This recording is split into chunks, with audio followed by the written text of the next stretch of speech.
are Chaos Dwarf Blunderbusses, any good in patch 6.1. It's not just that they're good, they're often seen as the single most damaging missile infantry in the game. So for all their quirks, their power is legit. Speaking of quirks, they had a health boost alongside Chaos Dwarf Warriors this last patch, so their staying power, long suspect, is now just a little bit better. Over many battles and campaigns, this will be felt. So let's reevaluate where the Blunderbuss troops stand. Recruited for 900 gold and 225 upkeep.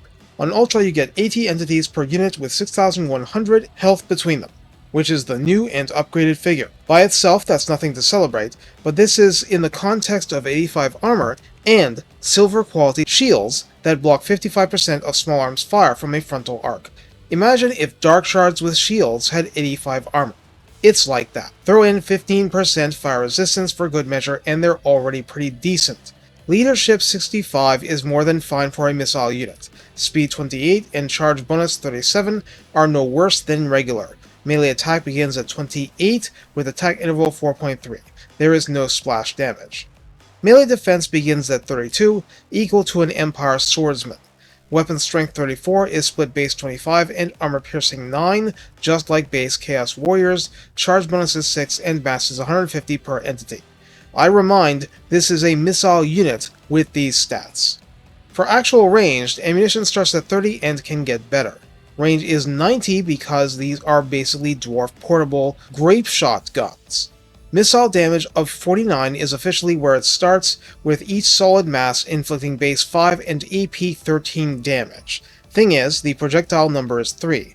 That means each shot fires 3 of these projectiles at the same time. Trajectory is musket, reload time is 11, total accuracy the standard 20 to start with, calibration distance a reasonable 55, so extra spread past that distance. Calibration area of 2, so very able to smack a troll with multiple projectiles under 55 meters range, and no multi-target penetration, though dead models will be out of the way of other projectiles, so hey. The unit can hide in forest and its contempt per faction mechanics, that's it. In the redline skills, firing drills at 3 pips grants ammunition plus 20% and missile strength plus 12%, so right there, a powerful unit gets even more so. At rank 7, Bloodied Bombardment pours oil onto the magma with missile strength plus 12% extra, 10% reload time reduction, and missile resistance 15%. That's really, really good. In the tech tree, Hollow Rounds, available after the first tech you can get applying to Chaos Dwarf melee infantry. Slaps 8% missile strength and 6% reload time reduction onto you. Other techs are basically about general upgrades. Chaos Dwarf infantry without specifying further would apply, so things like recruit rank. Meaning all of the rest of the power is in the Hellforge manufactory upgrades. Extra Powder Bag instantly provides the extra powder benefit usually reserved for the Vampire Coast. So for the first several shots, that's 30% more missile strength, split along the base to AP ratio, and that's shots as in ammo count. Extra pouches as the extra reload passive, it'll replenish ammunition if ammo count gets below 80%. I haven't checked lately, so if that's just a single shot, okay, but you see the obvious use, right? One more shot at plus 30% missile strength is the play here, because over 80% is when extra powder triggers. Magical Imbuement grants the unit magical attacks for both ranged and melee, and keep in mind, unless you change this, Blunderbusses do not use Flaming Attack, meaning you can exploit matchups where targets are resistant to fire damage, but also have physical resistance. Scarbrand is the really easy example. Chameleon Hide allows stock for your Blunderbuss units. Is this useful? You decide, but at least this keeps artillery from targeting them early and often, which, as I mentioned last video, is an issue for low HP, heavily armored units, though the HP has risen a bit. Soundproofed armor adds Vanguard deployment, so obviously it'd be nice to use both, right? Suppressing ammunition grants the suppressed contact effect, which means that your enemies slow down when you shoot them so that you can shoot them more. Blunderbusses alone might not be enough for this, but goodness, combine this with even one Fireglaive unit, you notice.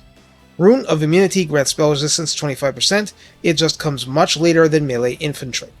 Calibrated Loading Mechanisms grants reload time reduction of an additional 10%, which is an endgame unlock for good reason. It's that powerful.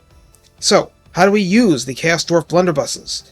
Just the fact they don't have the charge defense versus large they had way back at launch, and which was quickly removed for being OP as hell, means you must use them in conjunction with other infantry and forces, and you must rejoice at the work done to slay the fire at will bug. That'll help too. Any improvements will be felt quickly. Blunderbusses are said to have a high firing arc, but these are dwarfs, and in a non-ironic way that helps out because of starting from a lower point of fire.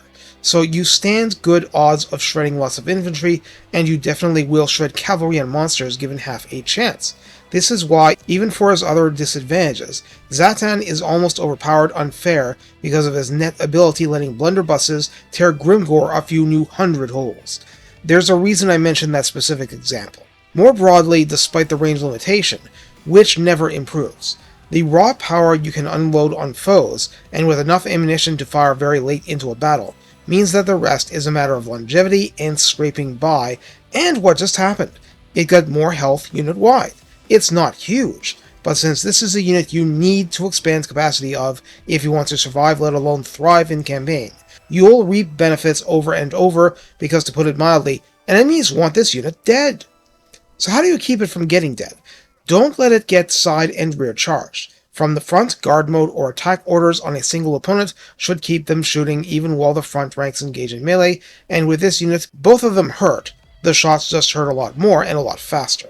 Also, well, those shots have mass and stuff's going to be disrupted, knocked over, where you can at least.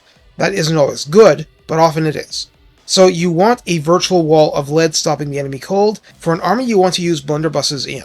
A single one is very vulnerable to focusing down. Even two can be really bad if the enemy has a high-end piece of artillery early on, example, Grimgore starting Doomdiver catapults. 3, 4, that's as much as most people will ever need, and that army will become very, very powerful in short-range missile combat. The question then becomes if you can survive it, but that's not the blunderbuss unit's fault.